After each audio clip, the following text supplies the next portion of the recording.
You're listening to Optimise et App, a technology podcast powered by Naviate.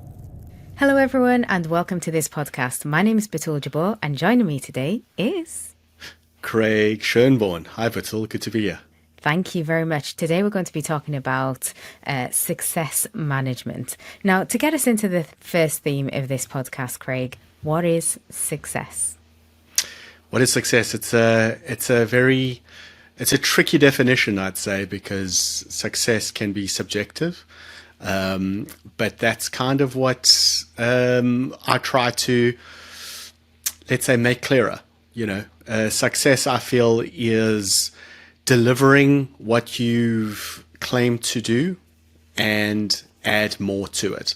So, like for instance, if you've got to, in our industry, maybe you're going to be delivering a package of information to somebody. You've said you're going to deliver it. They end up receiving it, but how well were they informed before they received it? How happy were they with the process to get there? How clear is the information once they received it? All of that sort of stuff leads to, I think, ultimately success, or the questions of success, really. So would you agree with this statement? So, of course, I've Googled the question, and the answer came back to me as the accomplishment of an aim or purpose. There is a thin line between success and failure. Would you agree with that? I would, yes. And I think it sort of loosely sits with what I've just said before, but I like it. I think to get closer to success, the line needs to be more defined, right? So on the Who defines the line, though? Where does the line come from? This imaginary line, I suppose. Who defines it? I think it can be defined from any sides, really. So if you had to ask me for something and I say, okay, here it is. Or I could say, you've asked me for something, so why do you need it? What are you going to, what's the purposes? What's your expectations? What is your value it adds to you? What is all those things? And once I've got a better story, and perhaps you have something in your mind too, like, well, even though I want you to deliver this, I want something of added value, perhaps. And that, I guess, ends up being helping to define the success. Yes. So if we take this simply, I always like to take things back to simplicity. Okay, if I asked you for a pencil, yes, the success criteria for that would be that I would receive the pencil, correct? So I suppose that could be the line, right? So, if I receive the pencil, that's success. If I don't quite receive the pencil, then that's the failure side, I suppose. But we need to establish that line. I could almost say, change that question and say, okay, you want a pencil. Do you want a clutch pencil? Do you have just a regular graphite pencil? Do you have a sharpener yourself? Do you want it sharpened? Do you want it blunt? Are you going to be sketching? Are you going to be doing, do you want it lighter or darker? If I gave you a pencil, would you be able to use it with what the tools you have? So, I think there's those sort of details, I could give you one and I've given you what you've said, but have you said exactly what you want? Absolutely. Yeah. I love that. So that thin line is definitely there between getting what you've requested or getting something that will kind of get you to what you wanted. But that's where the failure lies. That's brilliant. Okay, so we've kind of defined success criteria. So we're talking about success management during this podcast. Now, what would you define management as? Or how would you describe management? I think that this one is also a tricky one in terms of adding these two together. So management for me is a lot of coordination, right? I think traditionally management has to do with managing people, like putting the right people to, or if you've got people who look at you for decision making, is having a management or a management process to achieve that. But if it's just yourself, and if you're looking at an outcome to manage an outcome, well, then I think it's got to do more with understanding, coordination, and delivery. So yeah, it's tricky, I must admit. Absolutely. I like those: understanding, coordination, and the delivery side of it. Okay, we'll probably come back into that. But again, I Googled this one, and the process of dealing with or controlling things or people.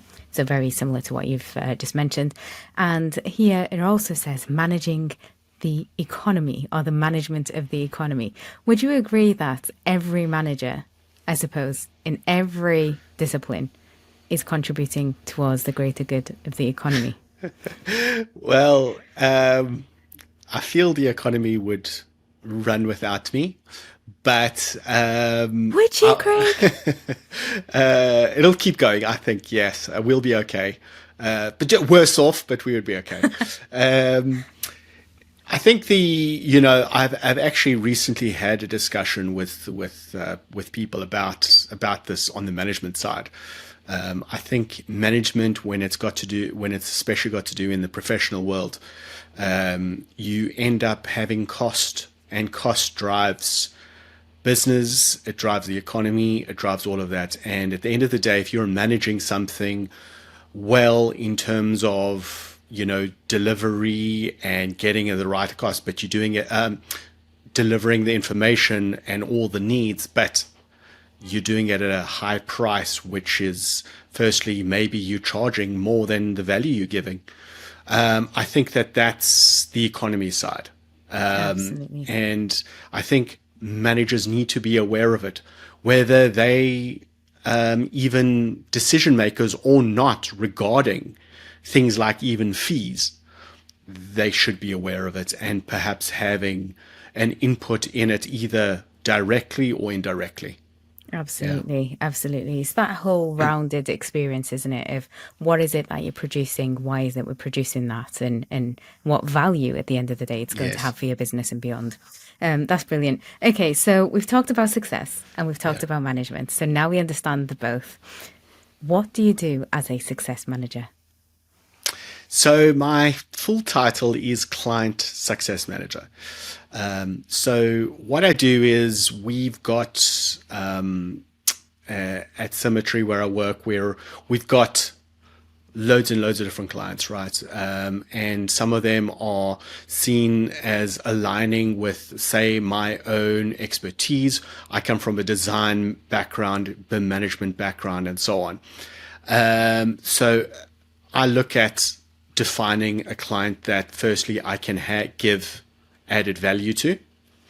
And then from that point, it's looking at, well, what does success look like? We discussed kind of what that question is, right? Yeah. So I will then go to a client and we will start that discussion. Okay, you have chosen us. I could be involved in the decision making to use us as their partner, either to supplying software, services, consultation, whatever it might be. You've now chosen us. What to you would define that success? And because of my experience in dealing, firstly, with loads of different clients, I've been involved as a professional delivering. I've been involved as a client and as a consultant, and now as a client success manager. I think it's one of those where you have to ask the right question, but the same question isn't the same for everybody.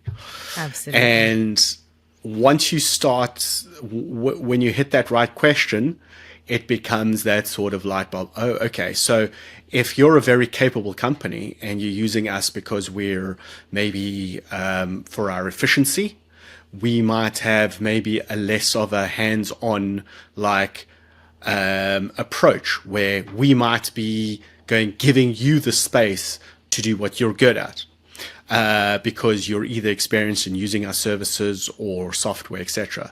But perhaps you're new, perhaps your workflows are not, say, as efficient as they could be, and you recognize it, or you don't recognize it.